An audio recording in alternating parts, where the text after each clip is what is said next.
In my time living here in Lynchburg, it has changed quite a bit because the young people move away and the old people pass away. And so we're left with a smaller nucleus. Over the past 20-something years, we've had a tremendous amount of problems with the water and the quality of the water. They did a sample last year that I took from my house, and a few weeks later I got a letter back saying, do not drink the water.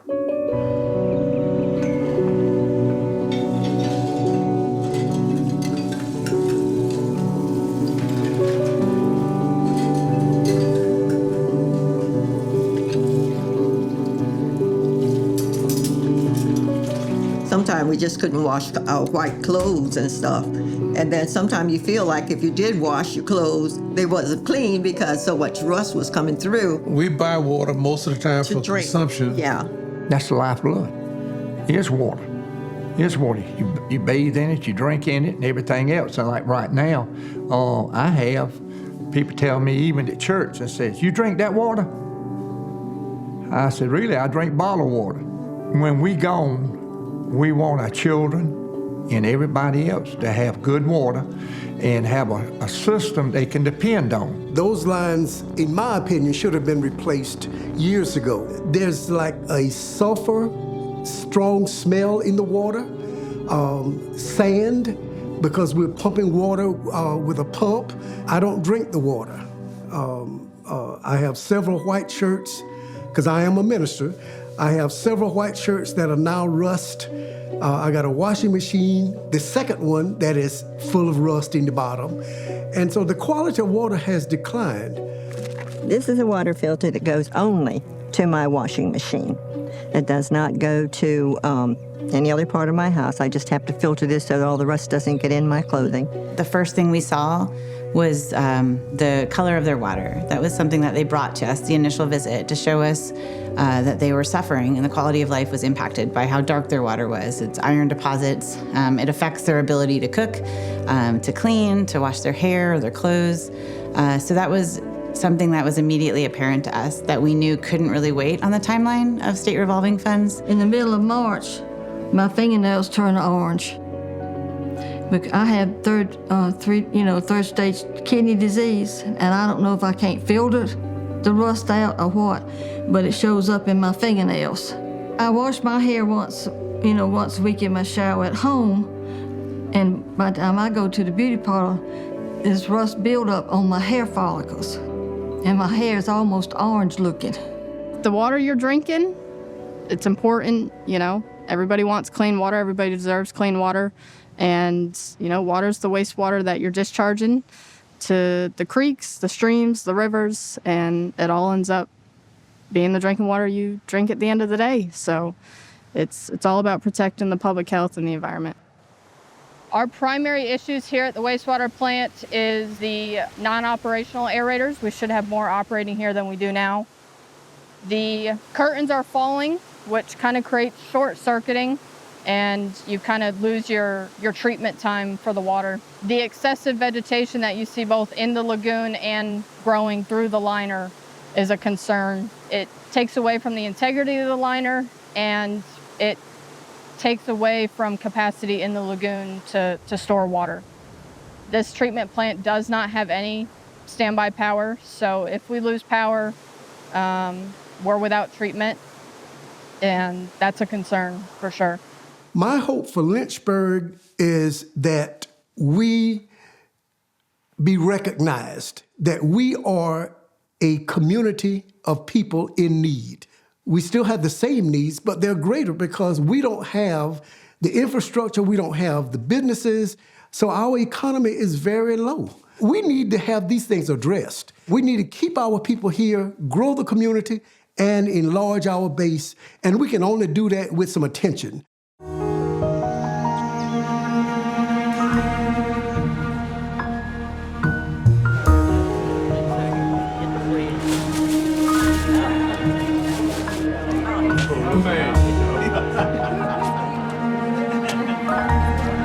Our team has been helping Lynchburg for about a year and a half.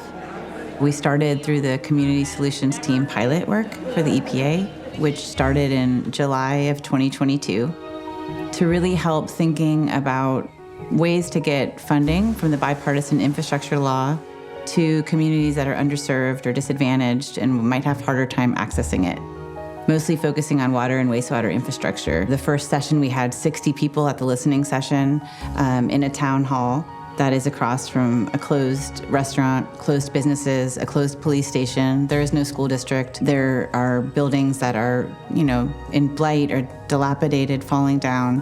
But the life and the vibrance of the community and the energy and the optimism is palpable. It just motivates those of us who are working with them to want to help them get these things back up and running.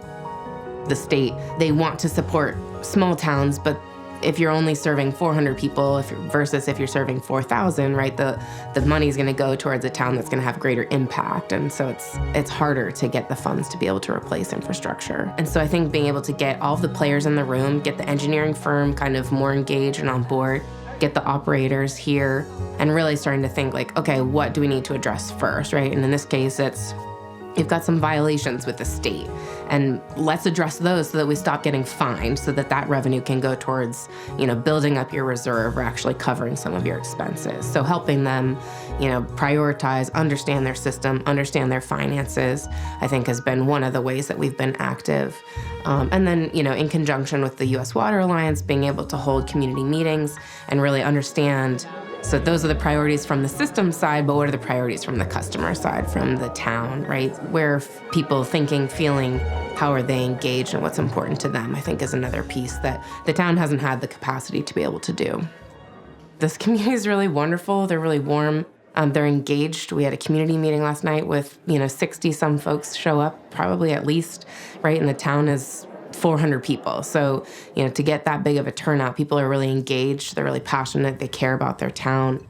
How y'all doing? Good. How are you? Good. Take a picture. And that's part of it. We are friendly. We speak to each other.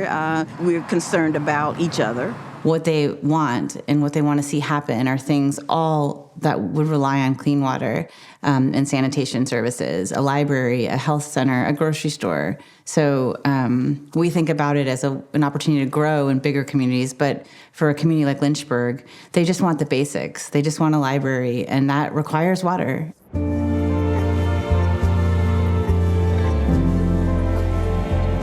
We have a slogan, Lynchburg is the little town with the big heart. It's just a very friendly community and a good place to live because it's quiet. Just the church community, the people themselves. And that's what I love about living in Lynchburg.